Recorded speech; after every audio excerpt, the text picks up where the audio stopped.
Hinarang at pinagtulungang pigilan ng dalawang Chinese vessel ang mga barko ng Pilipinas sa Onaiza May 4. Sa isang drone video ay makikita ang pambobomba ng tubig ng Chinese Coast Guard sa sasakyang pandagat ng Pilipinas na maghahatid ng resupply mission sa mga sundalong nakabantay sa ating teritoryo sa BRP Sierra Madre kahapon, March 23. Nagpahayag naman ng pagkondena ang ibang bansa na kalyado ng Pilipinas.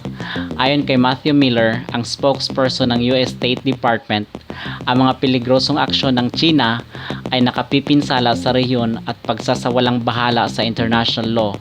Panawagan ng Amerika tigilan na ang mga delikadong aksyon at sundin ang naging desisyon ng United Nations Convention on the Law of the Sea o UNCLOS noong 2016 arbitral ruling.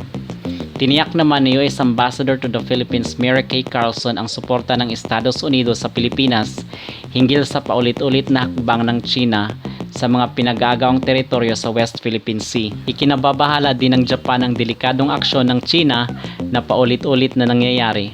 Nagpahiwatig naman ng suporta ang naturang bansa base sa napagkasundo ang trilateral meeting ng Amerika, Japan at Pilipinas nitong nakarang linggo.